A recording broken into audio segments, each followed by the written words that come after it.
Welcome to Riga. It's the second night of Eurocup action here on Eurosport 2. You've already seen earlier this evening one of the favourites, Khimki. Yesterday you saw one of the leading teams in Europe in Ritas from Vilnius. But in this game here, one of the perennial leading teams of the Eurocup, Dynamo Moscow, as they visit Riga, last year's FIBA Eurocup champion team. So tonight we've got two teams with European pedigree, and Dynamo Moscow with new coach David Blatt, one of the biggest teams in Europe. They've been a EuroLeague successful team. With me tonight, as always, Martin Henlon.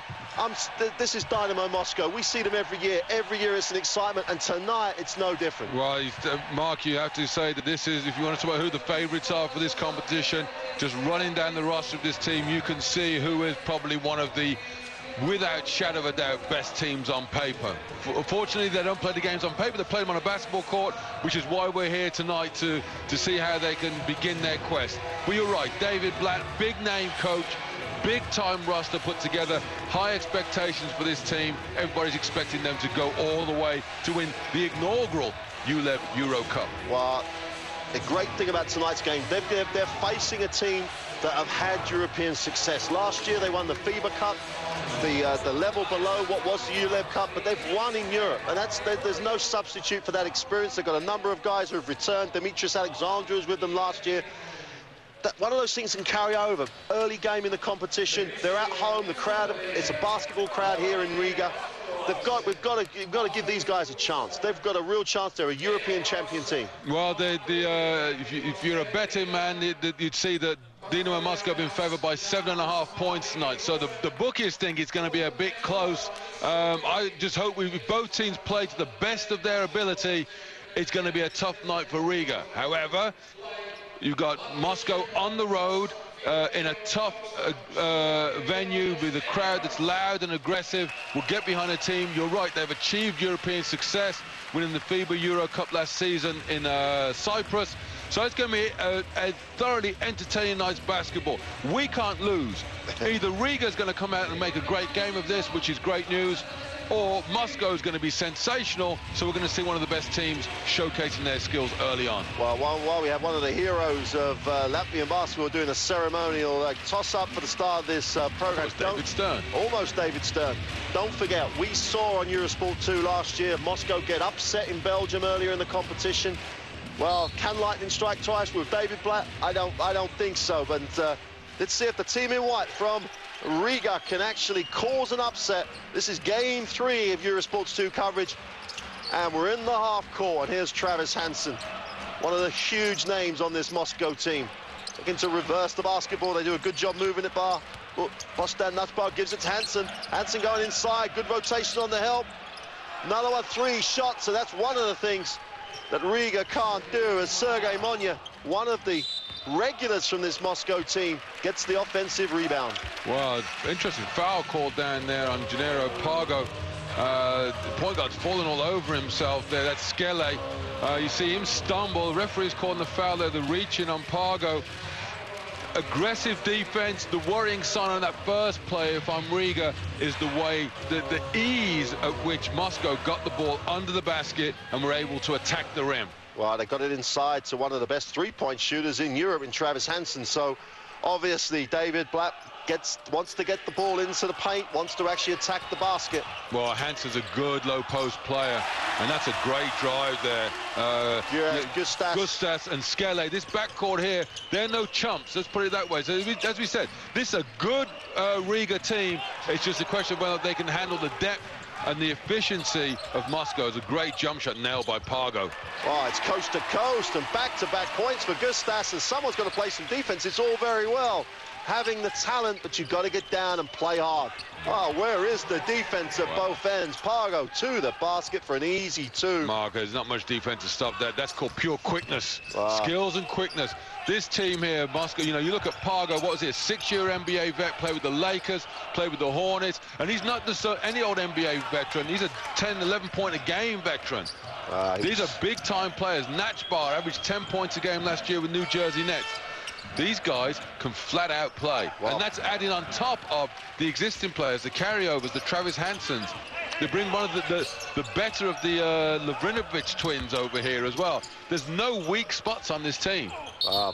Deep three, whistle on the play. There's Demetrius Alexander on the trying to sneak in there for offensive rebound. Well, this guy, Demetrius Alexander, another one. We're seeing some quality people in the first few games of the coverage here on Eurosport too, because Demetrius Alexander, he's a much-traveled veteran in basketball terms. He's been in Israel, he's been in Spain, he's been in Korea even, and this guy has been around, and he averages 18 and 8 for this team outside European play. If they can get a game out of him, well, let's hope we can, because we can see this team giving Moscow a real test as the first foul there is called on Berzins, Kaspar Berzins, a 7-footer. We've got some size in this game as well, because Yapchev's at 7 feet, going against Berzin at 7 feet. There's some big boys there. The issue there is Berzin's just trying to sort of body bang against Yapchev's. Yapchev is known for not always being the most aggressive of players. He just, you know, you see he's backing down, he's throwing that elbow out there, and Berzin's got to hold his stance. He's got to get down and, you know, aggressively maintain his position. You know, you see Yapchev's sticking that arm up there. You just can't take that. This is where Martin Stoy's got to hold the position right there, but he just keeps backing off. There'd have been an offensive foul if he'd held his position. He's just got to hold position. Another thing is you got to get him going to the baseline, get him dribbling with his right hand. Hansen to the basket, up and under for two. Wow. Pretty move by Travis Hansen. Well, you have to worry if they're making the difficult shots, then you're in trouble, because you know they're going to make the easy ones. Pargo leads the break. Early shot, straight off the three.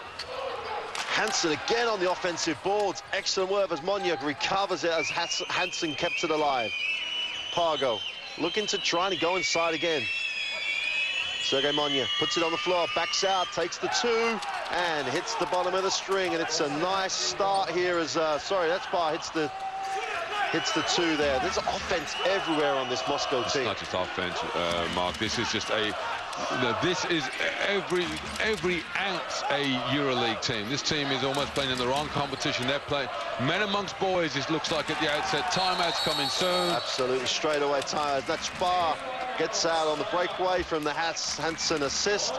Well, Maybe he can help. Well, I think it might take a little bit more of a cute-looking kid in the crowd here tonight. What about cute-looking Mark Clark? Maybe you could help. Wow, there's the timeout, and well, just look at the guys who aren't in the game yet. Exactly, that's the point. You look, you got Darius Lavrinovic, Hollis Price had a sensational EuroLeague season campaign last year. Sergei Bykov, point guard for a number of years here, has done great. Dimitri Damani, you know, the rock who we say they built the team around. You know, Ariel McDonald, that great Slovenian guard who's played in Maccabi Tel Aviv for many years.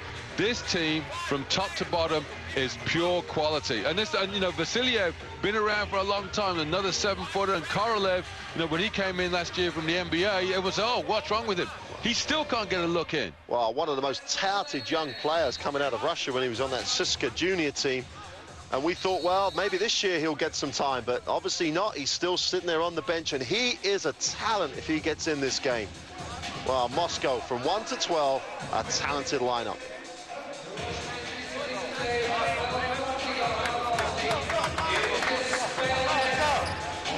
Well, Riga, during that timeout, we're just looking to try and maybe get a little bit of focus and find out where they can actually get some success. Well, the game's too up and down for me. Well, too up and down maybe, and also Riga a little bit starstruck. Maybe, I think they're playing very soft defensively.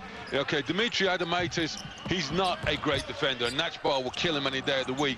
But, you know, that little step, you know, stutter step back jump shot, you don't let someone do that to you on your home court. You go out there and you pump them in the chest and say, heck no. Toughness is what they're missing right now. Pull-up jump shot. Wow.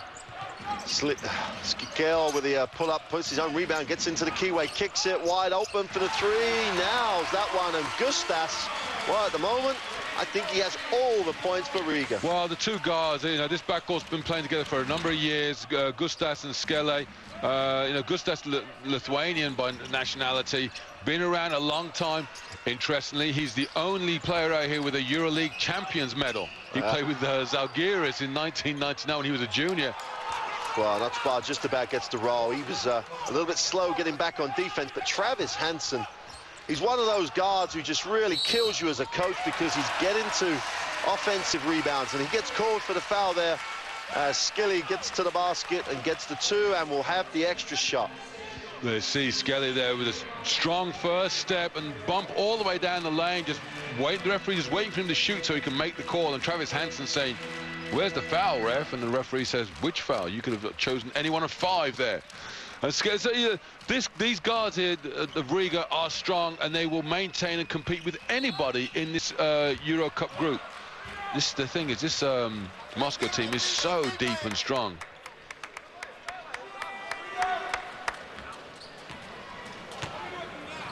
Well, in the half court now, it's Pargo playing a little of a bouncy ball there, puts it above his head, but Yavtikas kicks to Hansen, gets to the basket, but better defensive rotation that time by Riga. More bodies in the lane and made it more difficult for Travis Hansen to get the shot away. But this is where they've got to start moving the basket. They're not making Moscow move at all. Skilly pulls back. Well, they've got no additional help offensively except for Skelly and Gustas. Demetrius Alexander knocks it out of bounds, almost gets the offensive rebound off of Yavtikas, and Alexander at times in his career has been known for a little bit too much talk to officials, wants to check that the referee got that call right. Well, he's actually got a point on the slow-mo. Unfortunately, the referees who we try never to criticize because we love them to death here, he's did actually come off of Yavtikas' leg, but yeah, sometimes referees make mistakes, and Yavtikas, Alexander's done a good job of trying to establish his presence in the game without touching the ball. Well, he's drawn wide open, mine. Look, this wide open. Well, I wouldn't guard Yavtikas out there. I would have gone, sat down, drank a cup of tea while he shot that shot. That's not Robert Yavtikas' skill set. Skelly penetrates, kicks, backcourt partner takes the 3. Alexander on the boards. Oh, that's get up, man, you finish, and he does, and almost faked the foul. Natchbar there, the Academy Awards are given out in March, but he flopped like he was trying to get an Oscar there. Pick and roll, fundamentally sound. Yavtikas goes to the basket. He's probably done that a million times as he grew up in Lithuania. Mark, I'll say this early on here. Sometimes you look at the opposition and you give them so much respect and say that Moscow is so big. Excuse me. We've got to go with our big lineup. But Kasper Berzins isn't man enough to play against this Moscow team, and they're going to have to go with Alexander being able to move to the 5 with toughness and find somebody else to back him up on the inside. Travis Hansen sits down, and he is replaced by one of the stalwarts of this Russian team. Well, before I get into that, there is the stalwart. That's this Dmitry Damani on the bench there. He is this team. Sergei Bivkov, who's been on this Moscow team every year. We've covered the ULEP Cup as it was before this year's Europe Cup. Nice little fade-away jump shot, and Gustas has come to play. Giaridas Gustas with another 2 points as he drags Riga back to a 13-16 margin. Missed long 3. Good-looking shot, though, by Pargo. It's going to be difficult for someone like him, who's so quick and athletic and such a great shooter, to give up his offense just to be a part of this team. Gustas again. Someone's got to guard him. There should be no one helping off that guy. He ties the score at 16-16. You've got to... You're on the road. They've already seen the scouting report. You know what these guys can do. Moscow look like a team at the moment that know they're in the ascendancy, and they're trying to do it all on offense. Demetrius Alexander, come on, play a bit harder than that. Led the break, looking for a foul as opposed to trying to finish. Well, things don't get any better if you're Riga, because an 18-point, I think, a game. Hollis Price, when he was in the EuroLeague, steps into the game for Moscow. They're just so deep as one of the Americans, Todd Abernethy from Riga, steps onto the floor to try and guard Hollis Price. And there's another man who's had a career around Europe that just has quality written all over it. Well, that's the thing is that, Moscow brings Hollis Price off the bench, one of the highest-rated point guards around Europe, and everybody remembers his college career at the University of Oklahoma, where he was an explosive player. Didn't perform so well his first couple of years he played in France at Le Mans, but they bring in Hollis Price and you come back with Todd Abernathy, a first-year player at college. Oh, well, what was I saying about Bezrin? Absolutely right. Again, that's the second time, though. Bezrin that time and Demetrius Alexander before. Get up strong. Wide open, little mid-range two is no good. To the worrying sign, obviously another offensive rebound, but the worrying sign almost for Moscow is that the shots are coming almost too easily. Yeah, that's what I said. They could be taken out of their rhythm if they don't get effective and efficient. You know, they're creating the shots, but they're not making them. But percentages say they will eventually make around 50%, so they'll be fine. I've got a hold on the inside. It should be a third foul. Well, Bezrin's maybe taken out the game now, and because of the foul situation. This will be interesting to see how Riga deal with not having a 7-footer to come off, and they come in with Corey Smith at 6'5". So they're going to go quick, and they might go more aggressive. I think you'll go more aggressive. You know, it's the respect for the 7-footers, and Corey Smith is going to really struggle to keep these big boys off the glass. But if he just knuckles down, concentrates as Lavrinovic comes in the game, a 7-footer to go to the 4 position, nice balance, nice issue you got there. You got to block out, use your body. You're not going to out-jump anybody, but you can out-muscle them, you can out-think them. And let's just see if they can actually change the tempo of this game. Well, 2 7-footers on the inside. He might as well leave Yavtikas alone on the perimeter, so they've got to reverse that a bit, get Yavtikas on the inside and leave Vrinovic on the perimeter. Penetration, that's both for 3, strokes it, beautiful 4. Look at this front line. You got 7-foot Lavrinovic, who can go inside and out, can shoot the 3. You got Yavtikas, a 7-foot rock brick wall. Then you got Boston Nachbar, 6'9", can shoot inside out, strong as a house as well. That's a formidable front court they've got for Moscow. The one opportunity is if you can run on them, but if you open this game out, then they've got a backcourt in Hollis Price who just loves to play run and gun. They've got too much offense to make this a run and gun. I think it's extend the defense, they've got to, but otherwise this is just happening too often. Too many easy looks. 7-footer to 7-footer, and Lavrinovic with a little bit of attitude gets the dunk. 2 guys on the inside at 7 foot combining out. Alexander's got to come to play now. He's got to get aggressive. Nice little post up and go into the basket. And Baikov is called for the foul. And that's a nice wrinkle there. Going to Charles Rhodes there in the low post, where they're going for the mismatch, the guard on guard action. But it's the help, and these guys come help side. They come across. They're aggressive. But here's a way that they could find to score. If he's efficient, makes his free throws, he's going to get fouled, and eventually the big guys will sag in. When he kicks it out, you've got Gustas and Skeller. We know what he's shown can make the jump shot. But so offensively, they can find a way to score. My concern is defensively, where they're giving up dunks and layups. Well, it'd be interesting to see if there's any change up in the defense, maybe extending it, maybe zoning. There's so much talent from the perimeter on this Moscow team to stand there in the zone. Yeah, every year we seem to give more and more plaudits to Moscow. I remember a couple of years ago when they had Papadopoulos and Ivkovic coaching that team when they won the championship.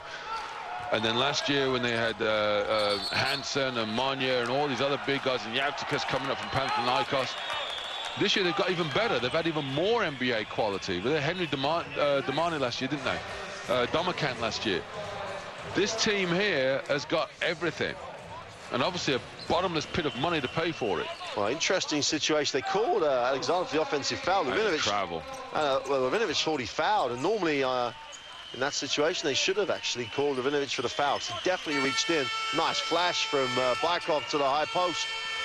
Looks inside, finds Lavrinovic, great inside, outside from the 2 7-footers, got a whistle. Yavtikas throws the shot up. Yeah, Alexander, there's no reason for, I'm not saying that Alexander's being scared, but, so passive in the low post, you're just giving up. Yavtikas, he looks like a physical specimen and a beast, but he isn't. I mean, he's quite soft on the inside. We've seen him get muscled out of it in this competition. He disappears if he doesn't get fed. He's not a real beast of a player. Makes both his free throws, and looks like he's going to get a rest there. And just trying to spot things here as the season develops. There's a little 3-player rotation going in. Monya, who taking a rest, comes back in. And Yavtikas sits down. And you look at, Monya is a player who last season we were criticising because he didn't seem to find what he did well.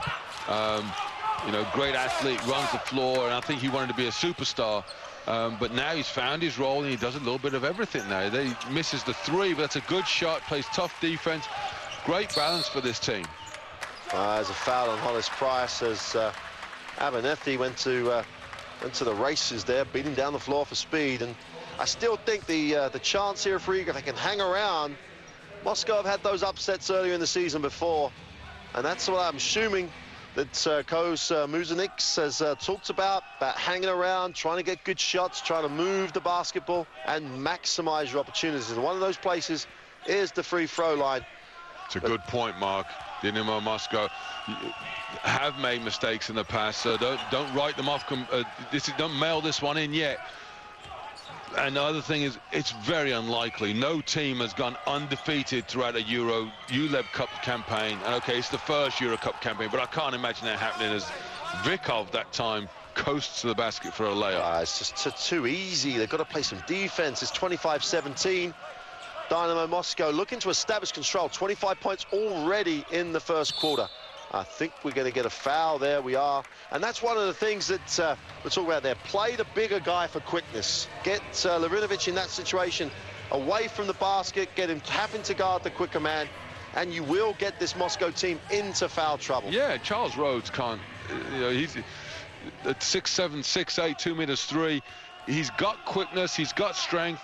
Larinovic is obviously respectful of his three-point capability, so get him out there and take him to the basket. He's got to make these free throws, though. Absolutely. That's 0 from 3. The last 3 trips to the line, they've come up empty for Riga. They could have been sitting here with just 5 points down with this to make it a 4-point lead, but you've got to shoot your free throws.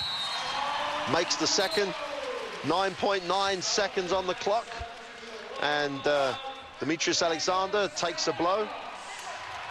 And he is replaced by Krista Zidax, one of the homegrown players here in this Riga team. 5 seconds, down to 4, early for Nachbar is long, no good. And they just about control it, but give up possession for Moscow. 0.3 of a second left, Mark. I didn't like that last play by Moscow. Going for the pick and pop, Nachbar popping back for the three-point shot. Yeah, okay, he can make that shot. Roll and get the easy two. Offensive foul on Baikov. Now, had the ball been passed in, and was it loose or was it in control? If it's loose, I think they're going to call it team control. Yeah, it's just 0.3 and just bring the ball in. Well, here's a sight you haven't seen on Eurosport 2. One of the first-round draft picks, Yaroslav Korolev, gets 0.6 of a second at the end of the first quarter. I'll see if he makes the most of it. Wow, that... It's a 18. It's a Moscow lead as we end the first quarter, and there's already danger signs for the rest of the in this Europe Cup. They lead 25-18. Riga have got some talking to do, and we'll be back after this break. Welcome back to Riga. That's the huddle for the home team. Barons LMT Riga won the FIBA Europe Cup last year. Now, this is a whole new level, and they haven't been disgraced. They missed some free throws. And I think, as Martin was saying during the commentary there, it's about trying to find ways to get enough stops. Yeah. Well, they've scored 18 points in the first quarter, so they've got no problem at home. You put 18 to 20, that's fine. You can't let the away team come onto your floor, big expectation, big crowd, and let them put up the kind of 25, not on a regular basis. So now they've got to get back under 20 defensively. So that 18-point quarter, and just maintain. If they're in this 5 to 7 point deficit range at halftime, they'll be happy. Well, I think the important thing for them is not to give uncontested shots at all. I mean, whatever defense they're in, they can't let this happen. That's far under the basket there with an unopposed 2.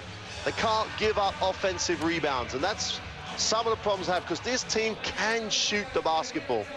Demetrius Alexander's a big body. If he can get himself going and stop talking to the referees, he can give this team enough of a presence.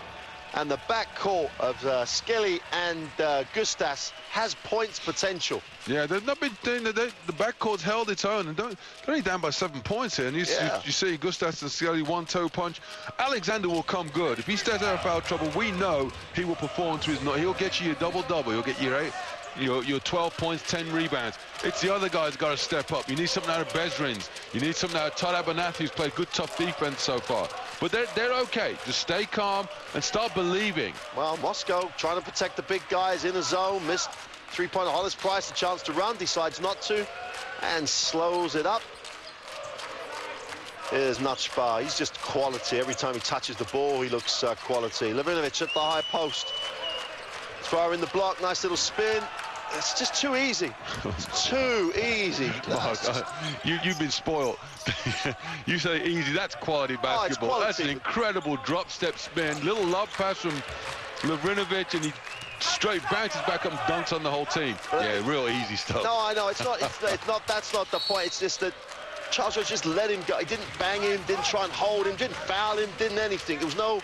We're not going to let you look pretty here. There's no presence in that defense. They've got to try to stop them looking pretty. Yeah, I mean, it's a great move, and I'll take the point. The defensively, they're playing quite soft, but they are not a tough-nosed defensive team. This is a team that's built to a budget, and you know, they do what they say on the tin. The problem is that the opposition, they go to the bench. What do they go to the bench?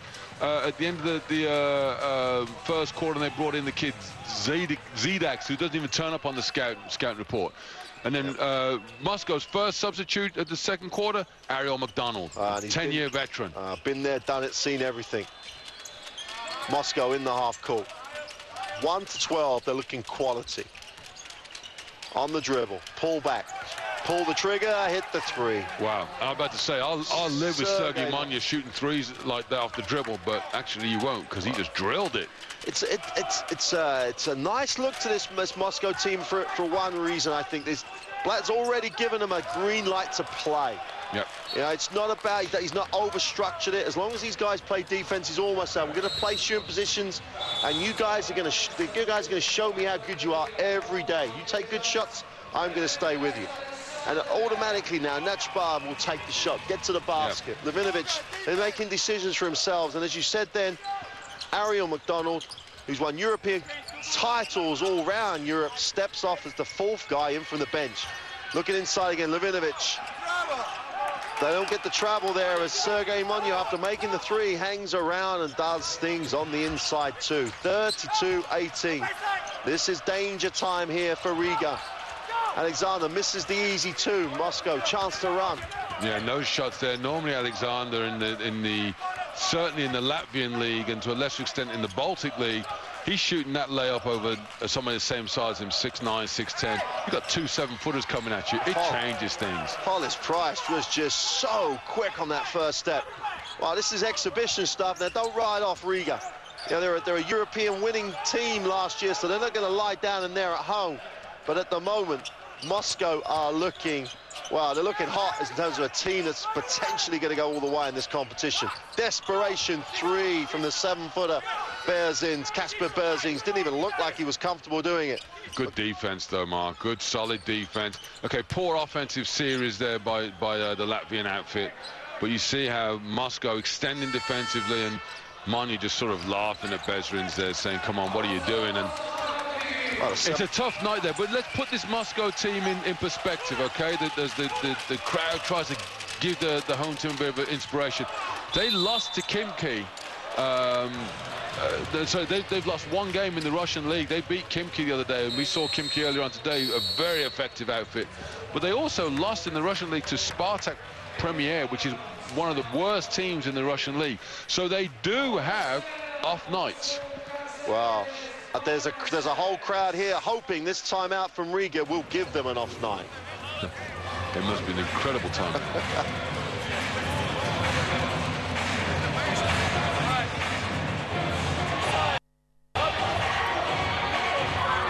Wow, David Blatt taking this time out. It's the pedigree of the coach as well. Let's be fair now. David Blatt, gold medal with the Russian national team, Turkey last year. Before that, even as an assistant in Israel with Maccabi Tel Aviv, he's known nothing but success. Well, it's a coming home for him, isn't he? He's had great success with CSKA, and now he's at Dynamo Moscow here. You got guys like Nutchbar on your team. You expect to have great success. This team here would give any team in Europe and a fair few of the teams in the NBA a run for their money. Wow. You know, you've got to look for weak points. I don't know who is the tough guy on this team. I don't know who, when push comes to shove, and you know what I'm talking about, when a man comes at you, who's going to stand up and take that blow on the chest for you?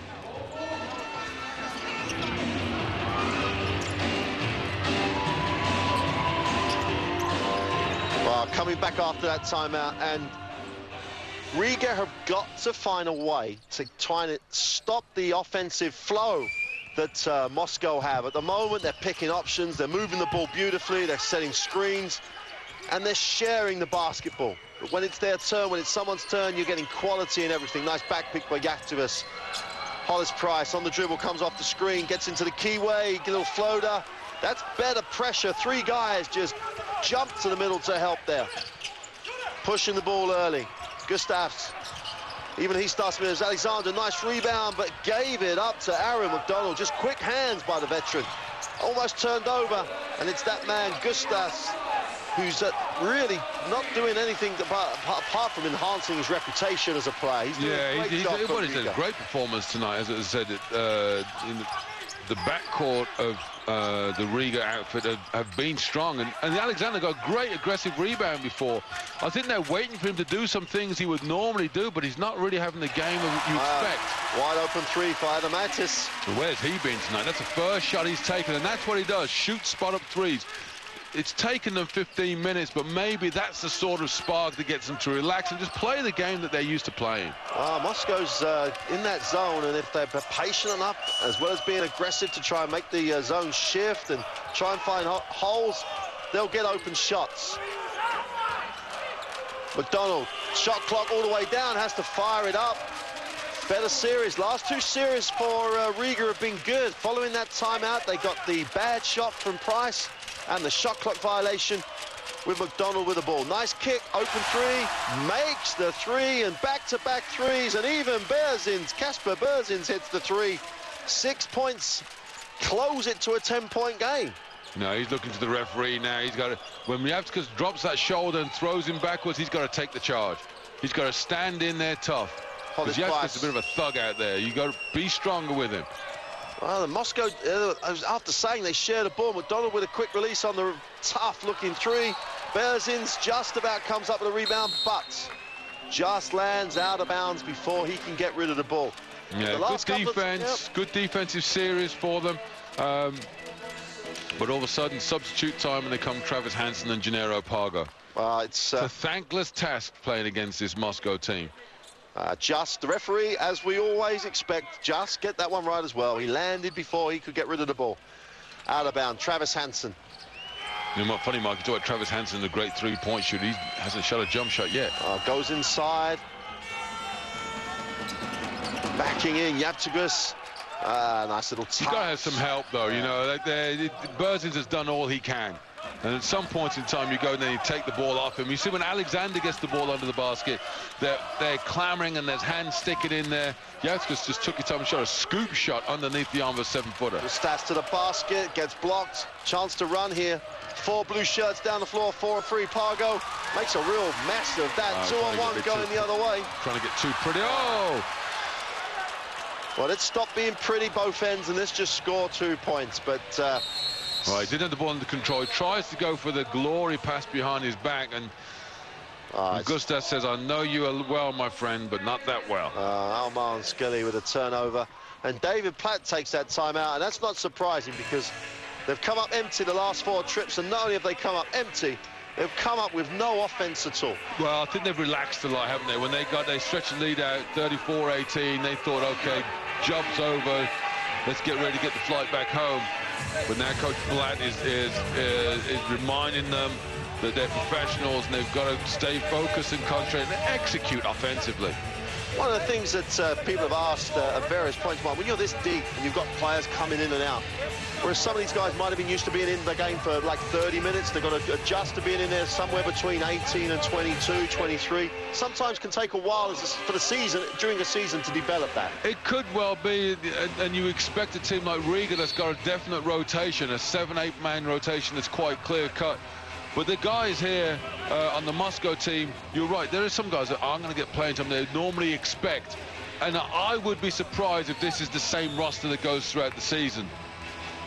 You know, guys like Dynamo, you know, normally plays 25 minutes a game, just a big part of the team. What's missing?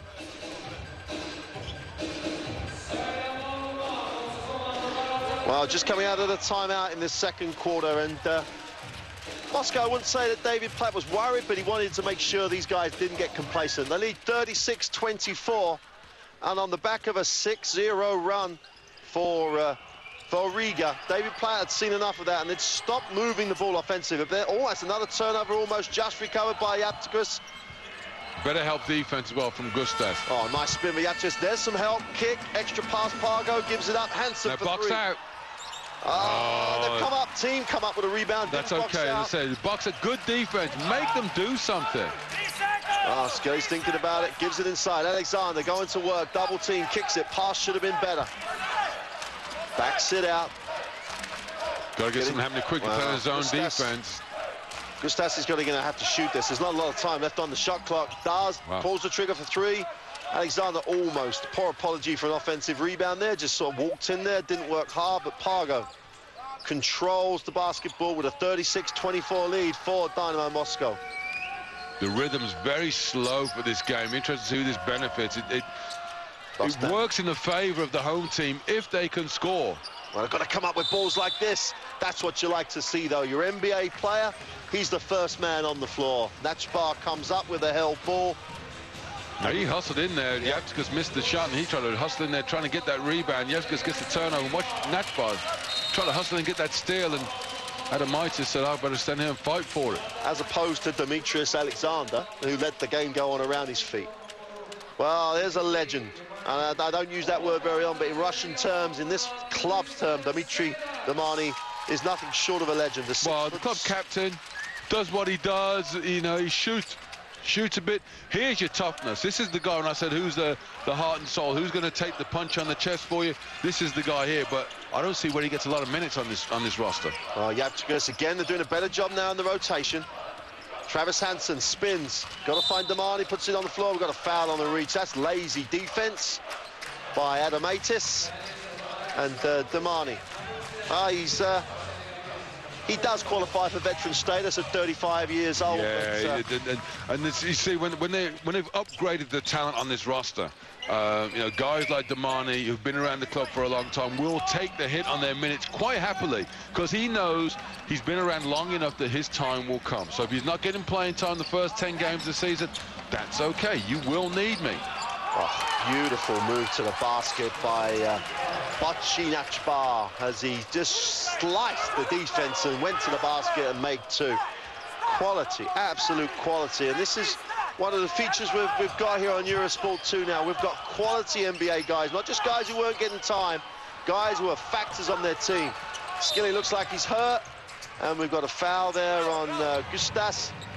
And pick up that point, Mike. We're not talking about guys who are coming out of the NBA with reputation but no minutes. These guys are It's interesting because the change in the mix. Yes, there's a lot more foreign, European, international interest in the NBA, but there's this trend we've had this season of guys coming back to Europe. Jorge Garbajosa saying he actually prefers the ULEB, the European style of play, to the NBA, which is a lot more one-on-one and much more of a star system. But so the best players are still in the league. But the interesting thing is the guys coming back from the NBA, top quality players averaging 10 points a game that aren't household names. It wasn't so long ago. You had guys like Stojakovic, Sabonis. There was like 3 guys and everybody knew them the world over. Now you got guys like Natchbar, 10, 12 points a game. This guy's playing. Garbajosa, okay, he is a different case. He was exceptionally well known because of his World Championship medal. These guys are playing at the top level. They've proven they can do it in the NBA. They're not coming back because they can't hack it. They say, I've hacked it. I've had enough of hacking it. I want to go back and play the easy life. Here's one of the guys who was a factor in the NBA. Gennaro Pargo comes up with the 3-point play. And if it was looking a little bit messy for Moscow, they've re-established themselves now. They lead 41-24. Demetrius Alexander has got to start imposing himself on this game. Pargo gets called for the foul on Gustas. And Gustas has been a handful. I know he's been a national team player for Lithuania, so that's a statement of his pedigree, but he's a handful for Pargo. He's again controlling the basketball here for Riga. Comes off of Alexander, who then does nothing after he sets the screen. Disappointing, puts it on the floor, tries to make the running layup. Oh, another less than strong move, should we say, as Pargo on the break pulls it up, finds Levinovic, and I'll tell you, Mark, Alexander, Mr. Alexander looks like somebody who wants no part of them 7-footers under the basket. You know, they fall away, driving after 3 dribbles from behind the three-point line, just throws it at the rim. He's not involved in the game yet. Maybe he'll regather himself for the second half because he's going to play. They don't have an option to sit him down and bench him. Well, they're real frustrating for me. You know, I've seen him play in the when he was in the ACB. He was a quality he's a good player. Very good player. And in games like this, he's got to find ways to impose himself, make a contribution. Every now and then, Mark, you get these big upsets. I've, you know, been fortunate enough to be a part of sort of these things, and you know, a small team taking on a big team. And when that happens, what will be the case is your big stars come out and play. You know, your big guns do what they normally do, and then there'll be a role player that will come through and play above and beyond. That's how Riga would win this game. The Skelly and Gustas would do what they do. Alexander does what he does, and then there'll be a fourth piece of the puzzle that would come through. That's what gives them a chance to win. Alexander has standing out behind the three-point line does me no favors whatsoever. He's got to be a workhorse. Go in there, get me some rebounds. Yeah, body language is an important thing for teams, and he averages 18 points in the league this year. He's just got to try and get somewhere close to that. Damani's called for the foul.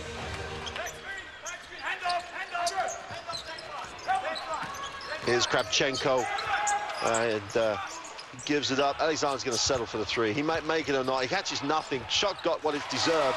And as opposed to that, working hard on the glass, Charles Rhodes gets in there strong at 6'8", comes up the offensive rebound, and he closes it now to a 17-point mark. Levinovic is going to charge. Yep.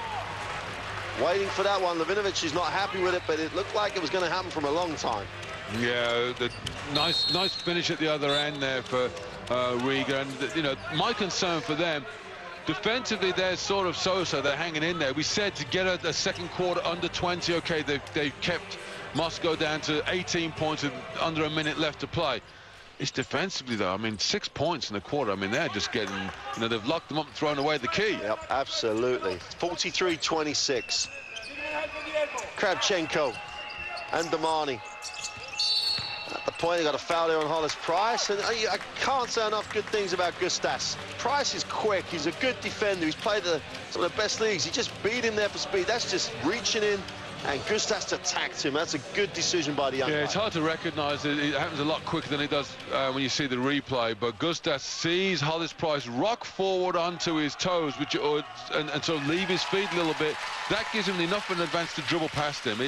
It's smart play, it's veteran play, it's somebody who knows how to play the game. Wow, 28-year-old guard who's, you know, obviously a Lithuanian, and Alexander at the moment, it's haven't seen him play some games in Seville where he had some down moments. He really does get into the wrong end of it. You know, he's instead of trying to physically impose himself by playing, he's slapping, he's pushing. Yeah, you know, I've played against a lot of guys like that over the years.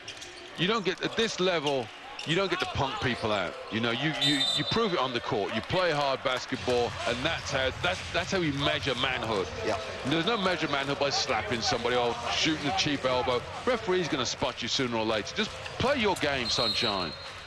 Veteran play by Dmitry Damani there as he just drew that foul on Martins Kravchenko, and going to the bench again, and we see the first time Yuri Vasiliev steps into the game, 6'9" center. Well, it's pointless saying the guy can play because everybody on that Moscow team has ability to play. Damani, 1 from 2 from the free throw line. Opens it out to a 16-point margin in the last minute of the first half. And Moscow are making a statement in this competition. Going inside. This is where Alexander's got to go to work. Get up there and score. That's better. Impose yourself in the post. Nice move. That's a strong move. He played the game the way he meant to be played. There's no sense growling at somebody. Do what you do. Wow, 44-30. Just about 10 seconds to go in the quarter. Hollis Price probably going to get a clear out here or a little pick and roll. Here comes the pick and roll. Hollis Price comes off it. Turns the corner quickly and doesn't get the drop. But they come up, they've got to shoot this quick, no time on the clock, and there's the end of The first. I'm being funny, but Vasiliev, you came in the game with 30 seconds in the half. You get a long rebound. What do you think? You got another 5 minutes left to play? He should have known exactly when he has, but there's the score, 44-30. Moscow looking every inch the favorite. We're going to take a very short break, and then we've got a feature on Moscow. Be back for that after this break. Well, just some slow-mo replays here from the first half of what's been a total dominance, really, by Moscow. During this half-time, we're going to get the chance to have a look at this Moscow club. You know, how good does David Platt, the coach, think these guys are? Because he's brought back some great players like Bostan Nachbar. So let's see what David Platt thinks about this Moscow lineup. And here we are in Moscow. Famous sights, the Kremlin, and this team from Moscow has aspirations not just to be a good team in Russia, but to be a European power. Bringing in David Platt, one of the leading coaches in Europe over the last few years, coaches the Russian national team to European gold. Has he got the players he needs to make Moscow a team? We brought in some real quality players. We didn't just change players. We were also able to keep many players from last year's team, or actually the last 2 years' teams, and that's an important thing also, because you don't want to change entirely the team if you can avoid it. But again, specifically to the players that we brought in, we searched very hard, and the club and management did great work in convincing them to come, and I hope that pays off in the not too distant future, because they are quality guys and quality players, and they should give us a lot. Well, one of those quality players that's been here for the last season or so is Travis Hansen. After years in Spain, Travis Hansen's been in Moscow, and does he feel that the goals this club has set are realistic? Dynamo, it's an ambitious club, one of the biggest clubs in Europe, and they always want to win championships, no matter who they bring in. You know, obviously it's a transitional period with a new coach, a lot of new players. You got to learn his system, learn how to play together. But you know, our goals are always the same at Dynamo. We want to win a Russian championship and Eurocup championship, and we're in the Eurocup, I guess, this year, and hopefully we can be in the EuroLeague next year. Travis Hansen, one of the big names that David Platt has brought in, and as he said before, he thinks he really has brought some quality to this Moscow lineup.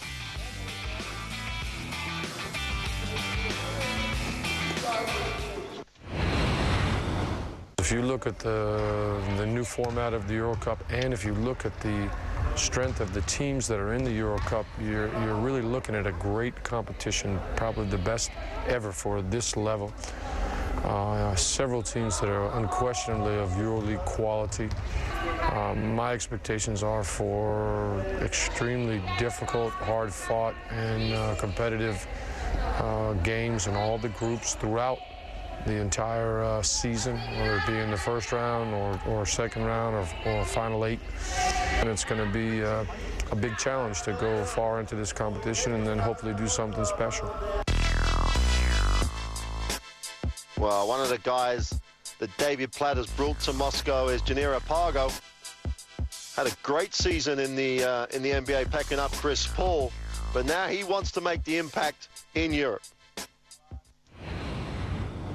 We got a lot of guys that's been in the NBA, a lot of Russian guys that play in the NBA, so I think the double is good, and it's only going to get better with a great coach and a great coaching staff, so I'm looking forward to the rest of the year.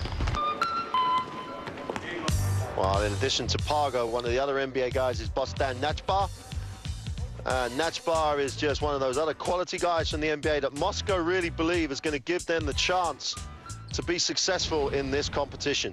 This team definitely has, you know, a lot of players that can play different positions, that have played for different coaches in different teams in different leagues. So we have young players and we have experienced players, you know. But there are a lot of new guys, and I think it's going to take some time for us to adjust to play with each other. You know, it's not easy when you bring in, you know, 5, 6 different players all of a sudden, and you try to, you know, play for day one as a team. You know, all are great guys. We have a good chemistry going on. I think it's just going to take a little bit of time before we start playing like a championship caliber team, which I think this team can definitely do. Well, in Coach Blatt, that championship-winning team is something he has a lot of experience of from his days at Maccabi Tel Aviv. He can compare that sort of level to the level he has now here in Moscow. Back to the beginning of Anthony Parker's career with Maccabi Tel Aviv, and he really struggled early, and not many people believed that he was going to be successful, and certainly didn't believe or understand what kind of an impact player and great player that he was going to be in the European scene for several years. But both of those guys, both Bastian and Gennaro, have the most important quality that I think is necessary for that adjustment, and that's personality. They're smart, bright, mature young men who want to fit in and want to learn the right way to do things. Well, only time will tell if Moscow are going to be a championship-winning team, and you can see that here on Eurosport 2.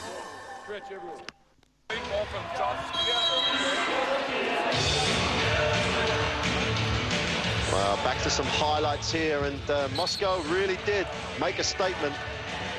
In their first half of Eurocup basketball, they've established a huge lead here. It's going to be incredibly difficult for Riga to have any chance of getting back. Well, we're going to have a chance to see some highlights of yesterday's game and the earlier game after this commercial break. So we'll get back to see how well Le Havre did in their first game. Well, back here for Dynamo Moscow and Riga. Riga, the home team, will need every piece of support they can get for the crowd. Martin, is there a way that Riga can find their way back into this game? Well, of course they can find a way back. Let's play some defense and make some shots. You know, it's a simple formula. We say on many occasions, it's not rocket science basketball. It's quite straightforward. You've got to outscore the opposition. They, you know, defensively they did okay in the second quarter, but they've got to get some more performance from the guys like Alexander here, this time with making the strong layup. Establish their presence, take control. The rhythm is absolutely at the mercy of Dynamo Moscow at the moment.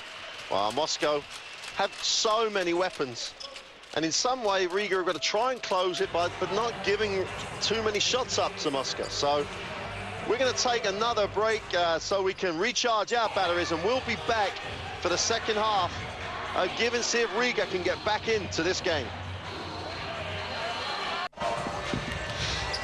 Well, welcome back to Riga. Dynamo Moscow with that 44-30 lead. Both teams already out warming up for the third quarter to start. The crowd are going to have to play a factor. They're going to need to be that sixth man. It's a very knowledgeable crowd here, up here in the Baltic states. The Latvian, not quite as strong as Lithuanian basketball, but these guys know their basketball up here. They can appreciate big teams. Always a big deal when a Russian team visits the Baltic states. They like to have the chance to put one over on the old Soviet Union, and tonight will be no different. So if there's a bit of momentum that builds, you know the crowd are going to get into this. Well, Riga is not so far. Latvia is, as you say, a former Soviet country.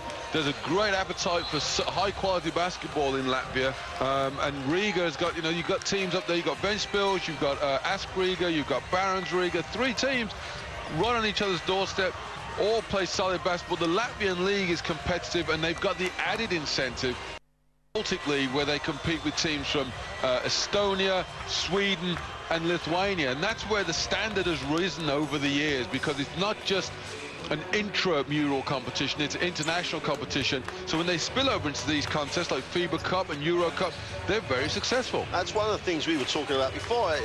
See people here talk about British teams playing in European competitions. Well, you know, we're comparable levels to some of those Dutch teams and the Belgian teams, and maybe that's a way that we could look to do something different, to prepare our teams perhaps for European competition. Well, I've given up on trying to save the British game, Mark, but yeah, you're right. There's always a complaint for British basketball that says you should compete in Europe to raise the standard of your game, but we can't afford to compete and then go and get beat by 50 points every night. Okay, well, don't play against Dynamo Moscow then. Go play against the Dutch teams, the Belgian teams. You know, those leagues are competitive. We've got enough rivalries with those countries. You should be able to make an interesting competition format. Play against the Irish teams. You know, there is, you know, You know, you've got to think outside the box. Cricket's a great example. You know, cricket was on the decline. Then somebody came with 2020 cricket. We've got to find those interesting solutions for basketball. It's too much in Britain of more of the same. We don't need more of the same. What we need, though, here, though, we don't need more of the same for Riga. We need a change to see if we can get it.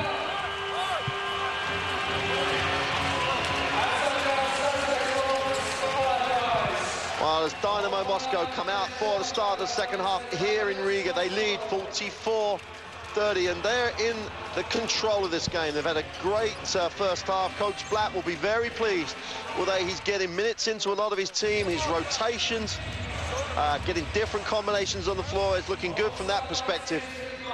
But it's only 14 points, so there's still hope here for Riga. They're at home.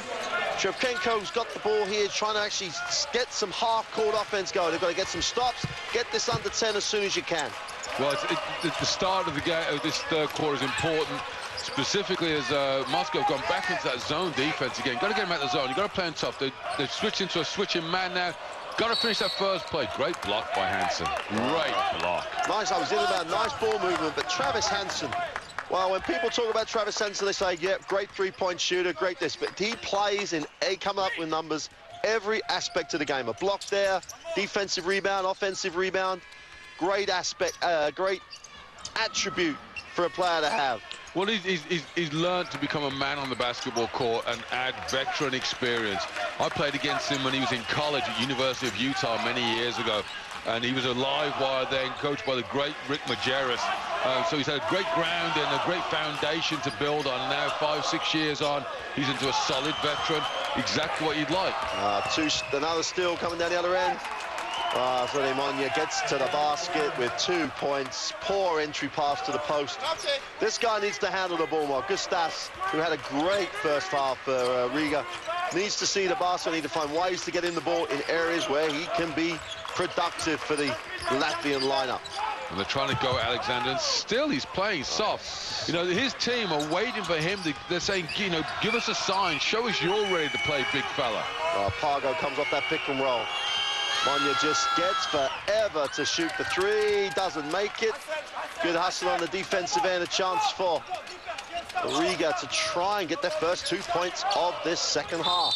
Mark, at some point, I'm about to say, Mark, at some point in time, the coach of Riga has to recognize that Alexander's not with us today. And so he needs to sit down and, you know, we'll see you on Saturday for the domestic league. Obviously, you're not man enough to play ULEB Cup or Eurocup today. I think you're absolutely right, and he doesn't look like he's ready to play, and he's gone to the bench, and he's brought in Bertins. So sit down, you big baby. I mean, it's summarised by then elbowing Natchbar in the jaw. Okay, he made a bit of a meal of it, and he'll be fine, but it's not. That's not the kind of leadership your teammates need. That's a nice pass. Hansen for the dunk on the baseline. Wow, Travis Hansen just said what the different things he brings. Great cut. Activity away from the basketball and just threw it down.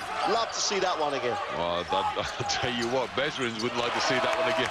Bezrins comes straight back and hits the three. Well, there's a bit of role reversal. The 7-footer steps out and shoots the three, and the off guard goes and dunks it in traffic. After getting dunked on, I know which one I'd rather do. I'd rather dunk on somebody. Pargo to the basket, gets fouled by Gustas, and wow, he's just enjoying this. This is, okay, the Moscow are in control of this game. It's up to Riga to change something in this game, but you just got to love it. This is quality basketball here on Eurosport 2, and you're going to see this for the next few weeks. The Eurocup's a great initiative.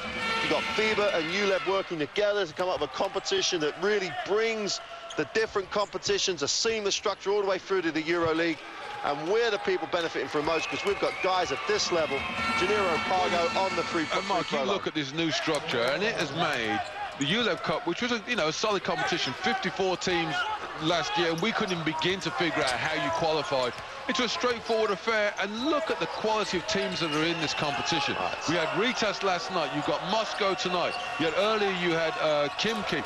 These are, as Coach Blatt said at halftime, EuroLeague quality players.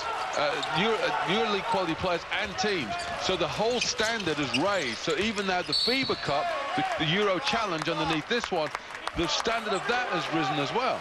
It's a great structure now, and you've got to think one of the things that some of the things that happen around basketball, one of the things that always impresses me is that people think about how you can make the game get better, continue. It never stands still.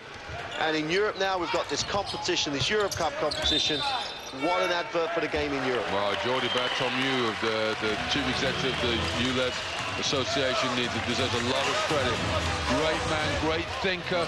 First, he fixed his core proposition, as David Blatt just sorts out a little bit of dandruff there. It's nice to know you're so far ahead you can worry about, am I looking good in my suit?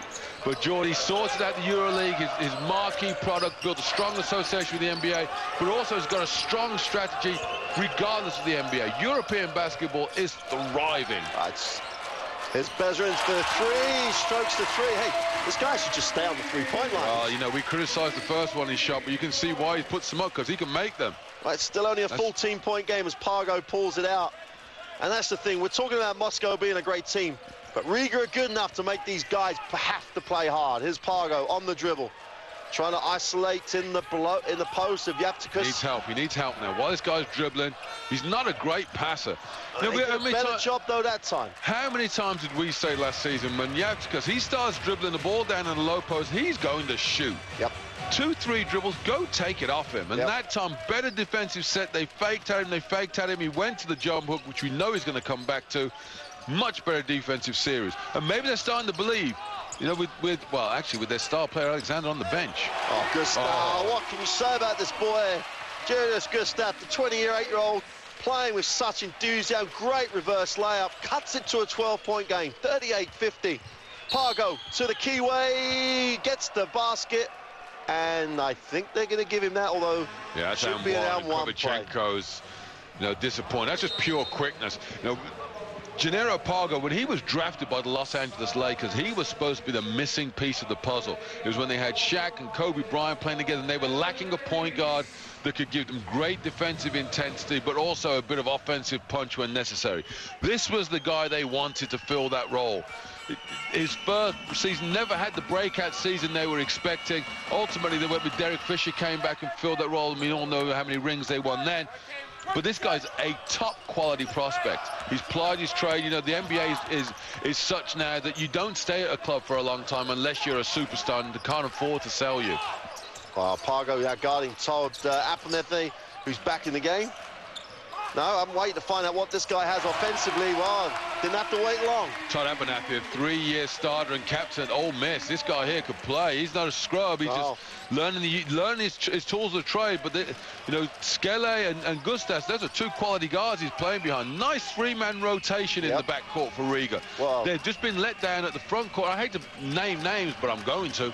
Demetrius Alexander's really just not been there today. Not at all. Pargo gets his man in the air, throws it up, gets after himself. That'll go down to the captain, knocked in by the defensive player off the glass. You see the springs that Pargo's got. He bounces so high, so quickly. They're hanging around now, though, Riga. Still only 14. Good and the crowd's behind them as well. High post screen here. Rhodes sets the picks. Rhodes rolls to the basket. Will get fouled. Doesn't get the drop. But Charles Rhodes, good screen. And I have to agree with you. Since Alexander's gone out the game, there's been so much more purpose to what this team's trying to do. Well, they're playing as hard as they can. They're saying, OK, we'd like to do it with you, but we'll do it without you. You've got... You get this where the coach wants to find the 5 players that are playing the hardest on the floor. It doesn't matter if you do well or bad. I just want guys that are going to give it up for the team, and that's what he's got right now. Now, if Demetria Adamaitis, number 10, can come up and make a couple of jump shots, we've got a game on our hands here. That's what we need now. We need a game. We need a couple of stops, get it under 10. We always talk about getting into single figures. I know Moscow will still believe they're in control. But you've got to make any team that has to start thinking about the game is not going to be as smooth and is not going to shoot that percentage. Hansen, post Abernathy up in the block again. Little fade away too. You can't let him do that. That's the same thing with Yavtikas, although worse. Backing down the smaller guys. He's starting to dribble. You're going to have to double team, make him pass it out there. You risk them making a 3-point shot. He's stolen it. Hansen's everywhere. I just love the way this guy plays the game.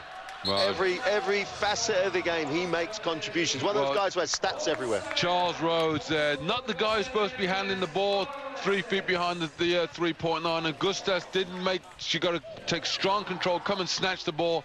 And as you said, Hansen, smart enough player to be round to pick up the loose steal and go and get the dunk. Well, during this time, it's a good time out here, though, by Riga. They had a little bit of momentum going, and they just lost their way a little bit. And Coach Musnieks has called the timeout. It's just refocus, guys. Let's try and find a way to get those options we were getting before. Well, they're playing them straight up. They're playing them even in this third quarter. It's 13-13, so they were ahead by 6 points. 6 points up. They're up 13-7 in this quarter. So they maintained a good level of intensity in this third quarter, and so it's silly mistakes down here which cause you problems. I'm glad we saw that. I was waiting for that highlight of Travis Hansen on that dunk, and the important thing for me was that Javkas makes the move, and he cuts hard. Had the control and the athleticism to get up and throw that one down. And then the other end, you got the 7-footer Bezrin. It's role reversal, shall we say. There's been some spectacular plays out here. This guy here, Gustas, has been solid, but Hansen again, just a great guy to have on your team. He's almost like a younger, more athletic version of Dimitri Damani. He's done a tremendous job for this team. Well, Todd Anthony bringing the ball down as it's 59-43 for Dynamo. They've rebuilt that lead. It's 16 again. It had been cut to 12. Back in, trying to get that defense going again, and they do. Natchbar led the break again. Well, yeah, the guy's, he's a 6'9", 6'10" guy. Looks so comfortable handling the ball. He's a quality guy, the Slovenian. And while we're talking about Slovenians, he could be one of the guys playing GB in the Eurobasket finals in the summer. Slovenia is the best team you've never heard of in Eurobasket. That's what I'll say. You've got guys like Natchbar, if he plays. You've got the Lonkar brothers. You've got Biedrins, who had a leading rebounder in the NBA at the moment, 7'2", averaging 14 rebounds a game. That's a tough group. And then Serbia, Resurgent, and Spain, we don't need to say anything about. So a resurgent Serbia, one of the basketball powerhouses. As you've now christened them the best unknown team in Europe. I didn't say unknown team. I said the best team you never heard of. Never heard of. Sorry, I'll correct there. Thank you for correcting me there. And the world champions. Yeah, what a group. And what a story when Great Britain wins its way out of that group. Absolutely, and that's what I know all the fans in Great Britain are hoping for, and that's what we're hoping for. And I'm sure Coach Fincher and his staff are already literally licking their lips at that prospect. Yeah, and I'll tell you what, Mark, these 4,000 fans in the Riga arena, they're hoping this guy come to play. That's what they're hoping for, Demetrius Alexander. And, you know, you can see that the Moscow guys smell blood. You know, he's driving. That's a play. You're expecting him to go and throw it down, big fella. Big, strong dunk, and he does. He drives in, takes the body bump, and, you know, I'll go and get 2 free throws.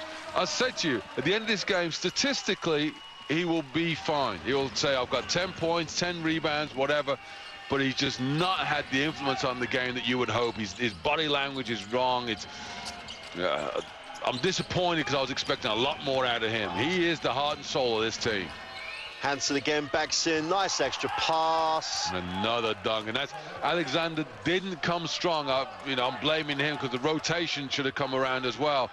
But just soft defensively, they're not as good tonight with him on the floor. No, they're not.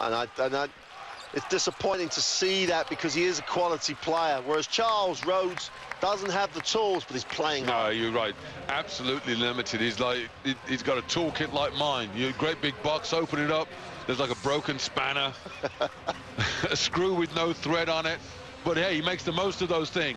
That's what he's doing. You can't ever, as a coach, you just love the guy that plays hard for you. Charles Rhodes, his minutes are up, he's playing hard, he's not backing down. When he went to the basket, then he was looking to throw it down on people. He wasn't trying to... Mark. I know you say as a coach you love a guy who plays hard, but you love a guy who plays hard who actually knows how to play. Well, yeah, obviously, that's absolutely true. I wouldn't swap. You want Alexander playing good and let Rhodes play bad, but absolutely. That's me being a bit cruel.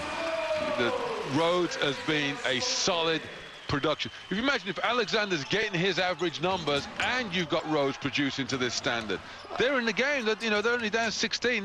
This is a single-figure game. You're looking at a 10-pointer, and if you're at home with this crowd, then that could become interesting. It still might. We're in the third quarter. There's plenty of time. Got to get the ball out of his hands. Don't let Abernathy down there one-on-one. Nice kick, wide open look. Stroked by Nachbar from the three-point line. But Mark, you've got to give something up. If you want to get back in this game, you can't let Travis Hansen kill you in the low post. The BYU graduate. I wondered if he would, because normally when you play at BYU, you go on a Mormon mission for 2 years. Did he do that before he went into professional basketball? We need to check that. We're going to be covering Moscow. It's something to talk about because it shows, you know, Travis Hansen is a complete basketball player. You've played against him. He's a solid professional guy. You'd expect him to do whatever he was supposed to do. It's funny because I said he was Utah, but he wasn't Utah. It was BYU he played, Brigham Young University. Right. And I know that part of their scholarship agreement is that they played 2 years. No, he went straight from BYU to the Atlanta Hawks. Right. So he's got a 2-year mission coming at some point in time.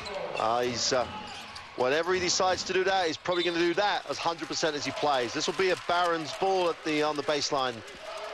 Riga, Barons LMT Riga, trying to find a way to get back into this game. And they're still trying. This crowd will, you know, they deserve this team to try. They're still putting out almost a turnover as Gustas tries to initiate something in the half court for this team. They're looking to get much better shots. Every shot at the moment is contested.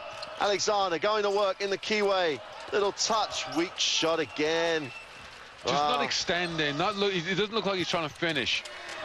Oh, almost a highlight, but chance now for Riga to get to the races. Pull up for the three.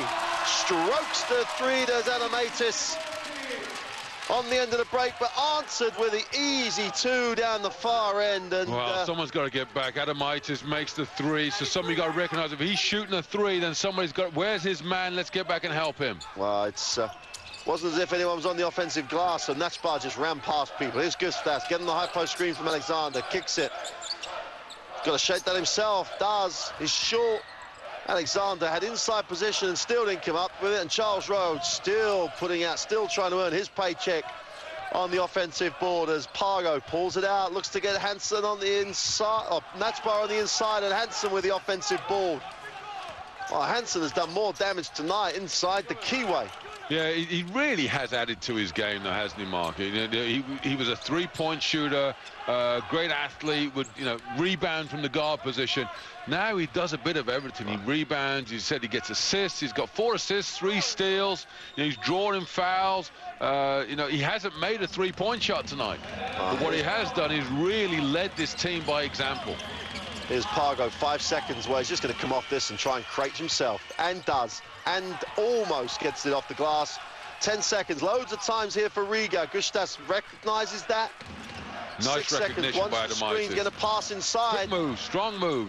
Fadeaway jump shot gets nothing, got what it deserved. They could have got a much better shot than that with 10 seconds on the shot clock, but it's a 21-point margin for one of the favorites of this competition. Dynamo Moscow 70, Barons and Riga 49. We'll be back after this break. Well, welcome back to Riga. A little bit of replay here. There's the long three by Adamaitis, but that was nowhere near enough because down the other end, Bostan Nachbar just got away for the dunk. And, well, there's the numbers. 25, 19, 26. Moscow scoring points in every single quarter. That's the most points that Riga have scored, 19, and the margin increases by 7. Wow, this is a EuroLeague team playing in the Europe Cup. But then again, as Coach Blatt said at half-time, there's a number of teams that will fall into that category. Yeah, I mean, just a great third-quarter performance. Just a solid professional performance throughout tonight. I mean, there's proving themselves to be one of the favorite teams in this competition. Right, I'll go further than one of the favorites. This is going to take a hell of a team to beat this team. Nice pass. And another excellent ball movement. They're sharing it. Movement away from the ball is excellent. And in the end, a wide open Sergei Monyik is 2 feet from the hoop, gets fouled, and he will go to the free throw line. How many fouls is that for Mr. Barzins?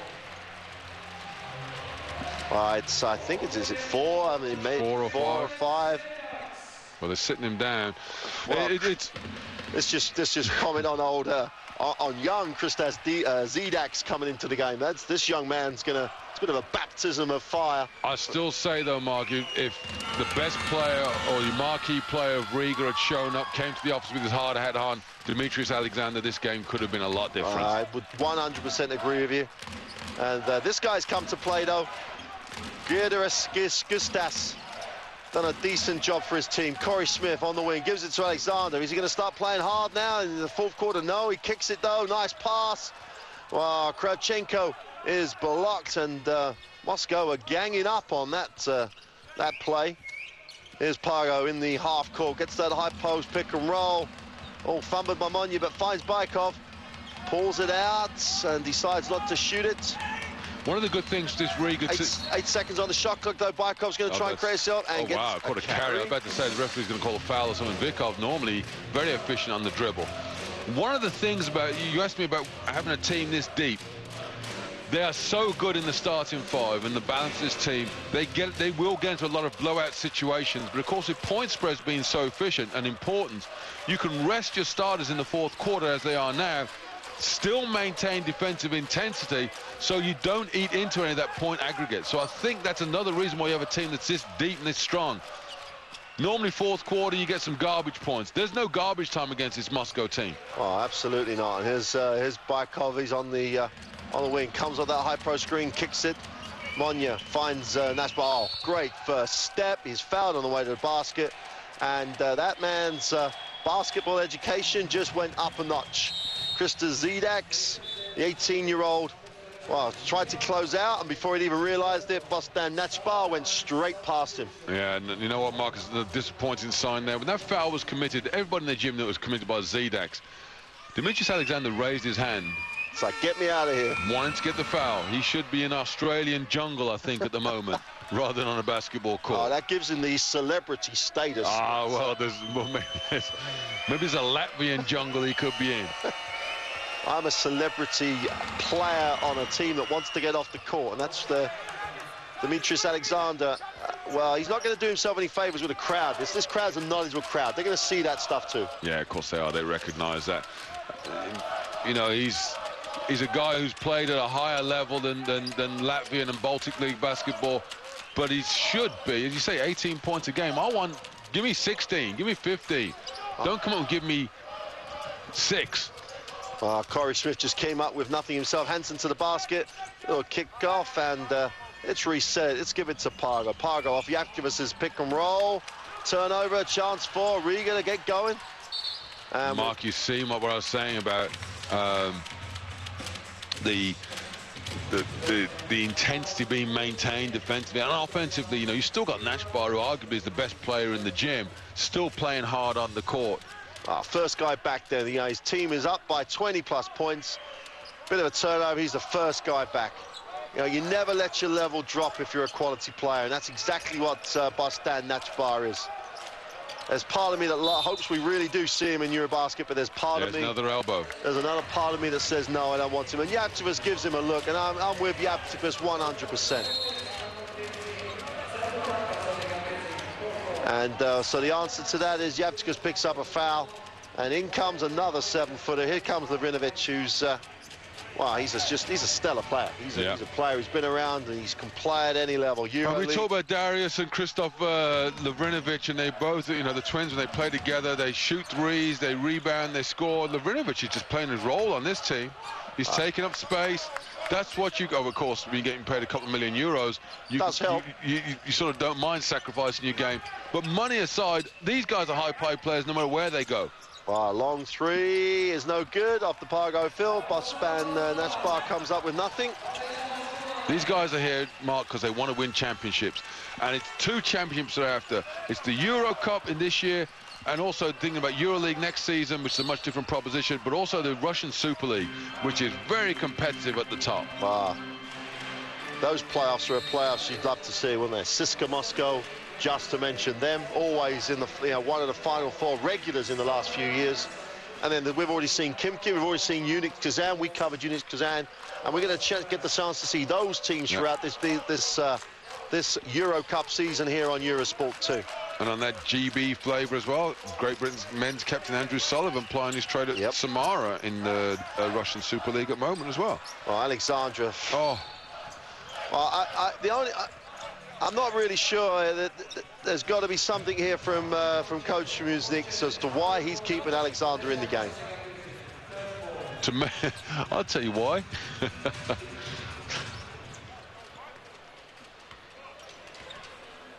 Here's Hollis Price. We'll pick up the Dimitri Alexander point in a second. Hollis Price for 3 comes up with nothing, and the quality of player like Hollis Price hasn't seen the floor for a while. Let's see how engaged he is in the game as Corey Smith puts it on the floor, kicks it. Someone who's not engaged at all is this man, Dimitris Alexander, who kicks it to the young 18-year-old Zidax, who shakes the 3 and comes up with nothing. Now, Lavrinovic, I know what Lavrinovic is saying. He's going to be asking, can you watch these cheap shots? This guy doesn't want to play. Let's not get into stuff, because there's all this little stuff going off the ball. Why is it then that Musniks is keeping Alexander in the game then, Martin? Well, because he wants to give him a workout. It's almost like punishment play. He's saying, you're not going to play hard. I'm not going to reward you by sitting down. You're not being a warrior, which is what I want you to do. Wow, nice penetration by Corey Smith. Well, Smith and Rhodes, the two, and Abernethy, the other 3 Americans on this team, have played hard. You can't knock these guys for playing hard. Alexander's thing just didn't go his way, and when it didn't go his way, he stopped playing hard, and that's the thing that you get disappointed with. That's absolutely Which is not his first year on this team, though, so he's been here a couple of years. He's had these battles with his coaches. Obviously, his coach accepts this kind of soft play, and Lavrinovic, I can see his frustration there, but actually Alexander, that's showing his talent, Mark. He got him, sealed him under the basket, caught the ball, leaned in, body bump, made the layup. Watch the pass. Look how deep he catches the ball. There's the foul. No, it's a tough one to call, but the bodies have bumped. You've absolutely got under the basket. The refs 100%. Are going to call it. Lavrinovic played soft defense for a moment there, and Alexander, almost without trying, gets a basket. And as I say, imagine if he was playing as hard as he could. And you know what? As you say, he may get some numbers in the last few minutes of the game, and you've got to hate that sort of stuff, but here he is. We're not going to hate it. It's going to happen. Statistically, and when he goes for another job next season, his stats will say, I averaged 18 points and 10 rebounds. Yeah, absolutely. Unless you're not going to send this game team out to a prospective coach, are you? Well, this will be interesting for a while as Notchbar sits down. You've got Yevtukas and Lavrinovic in the game. Dimitri Damani's coming in. He won't take any cheap stuff from anybody.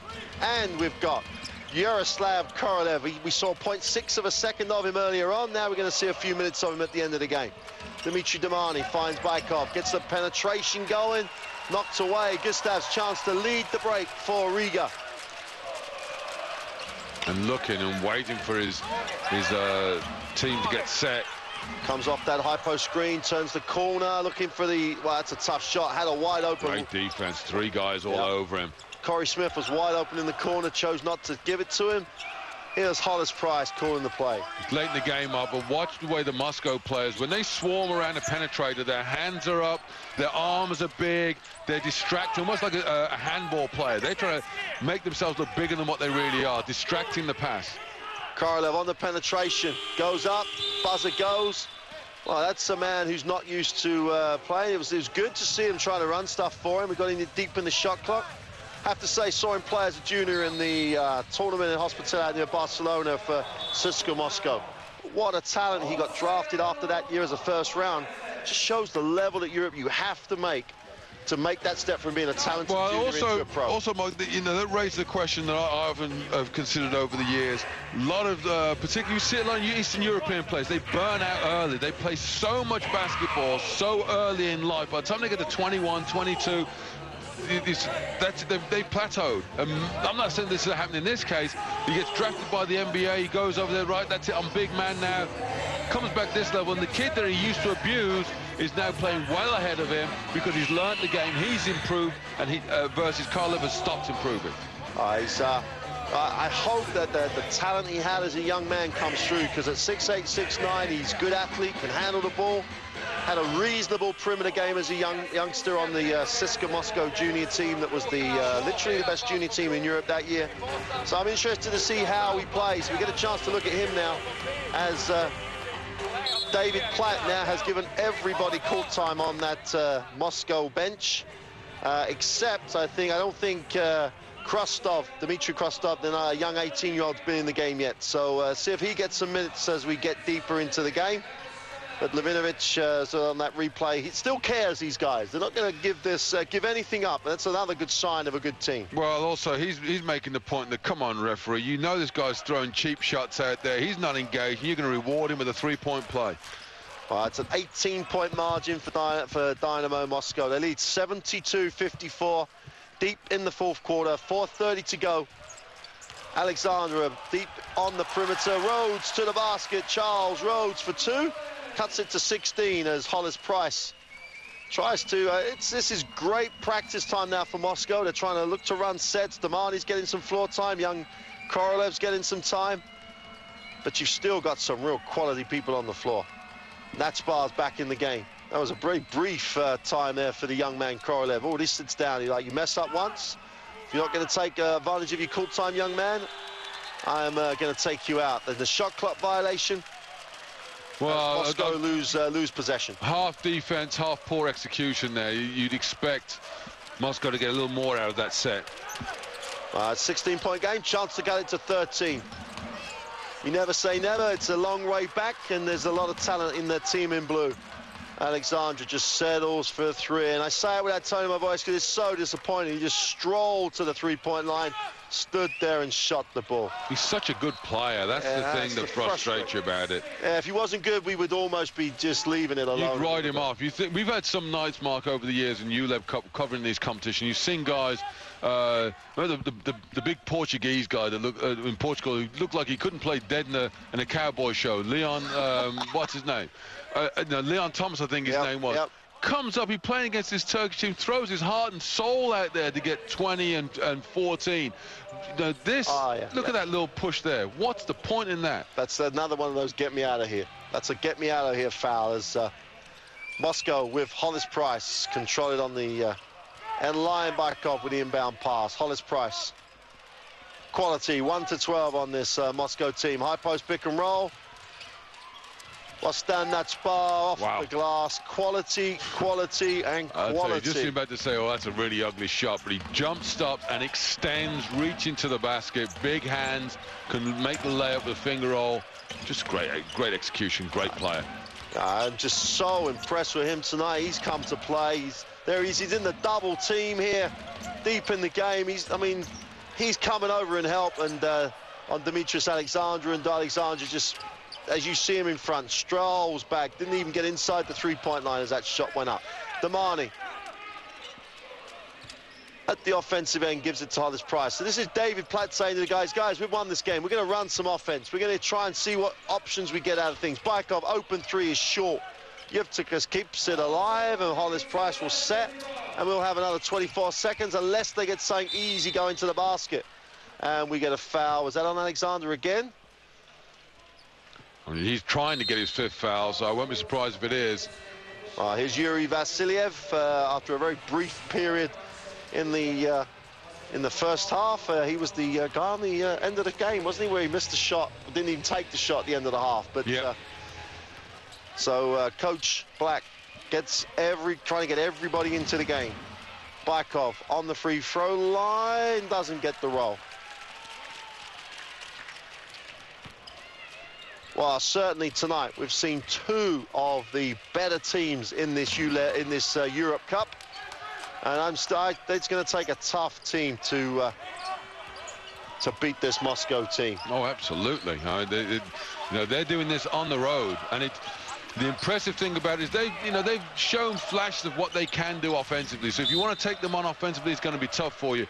But defensively, they've been masterful. I mean, they've held a very efficient and solid offensive outfit in Riga so far, under 60 points. Well, he's putting different defensive combinations in there. There was a 2-3 matchup zone we just saw there.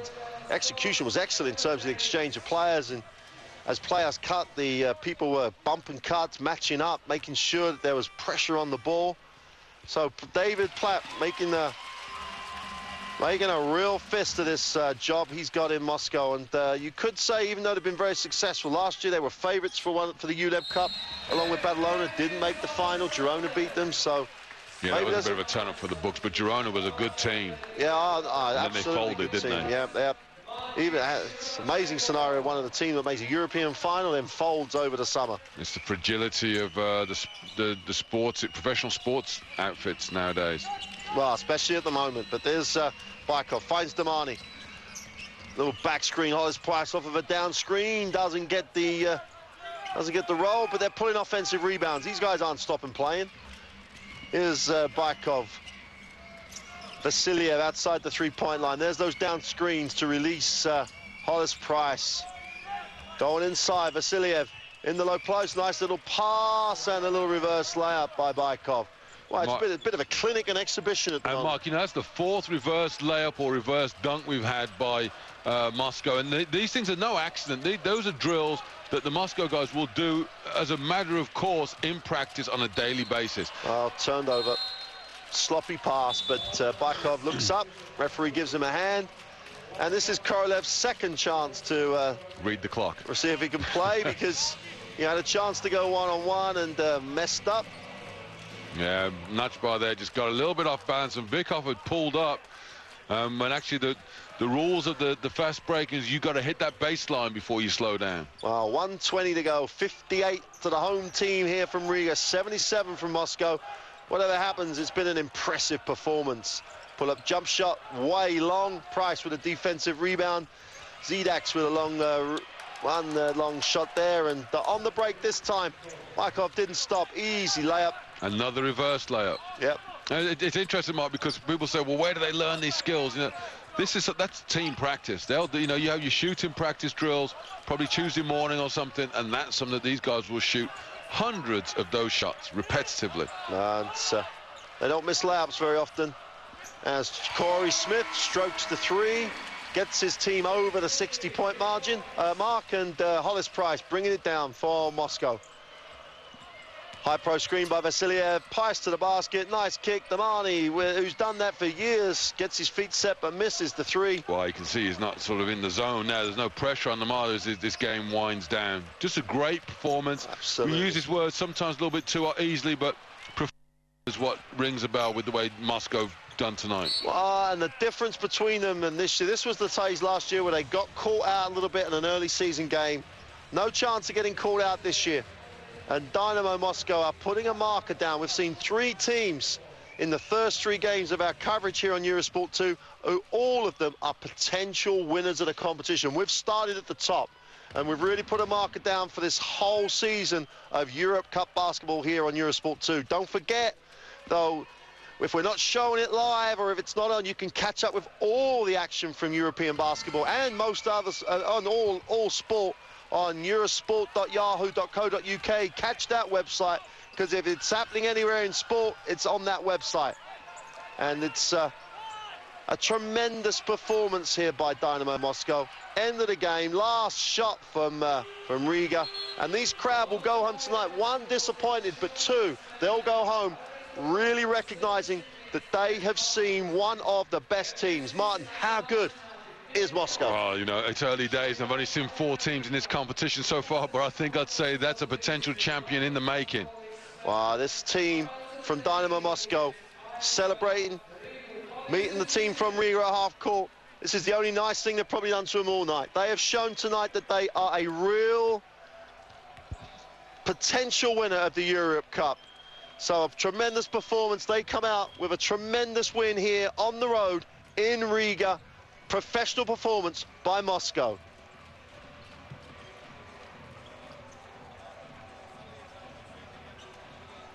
Well, 80-61, Dynamo Moscow have the win. Martin, for you, we've seen 3 teams now. Is this the most impressive team we've seen? Well, you know, the impressive roster, impressive balance. in a one-off situation, you can see them getting turned over, but over the course of a league, as what the situation got now, this is going to be head and shoulders one of the best teams of the competition that we're going to see this whole season. Well, this has been the first week of Eurocup basketball here on Eurosport 2. I'm Mark Clark. Martin Henlon's been with me. We've enjoyed these first two games. Stay tuned every week on Eurosport 2.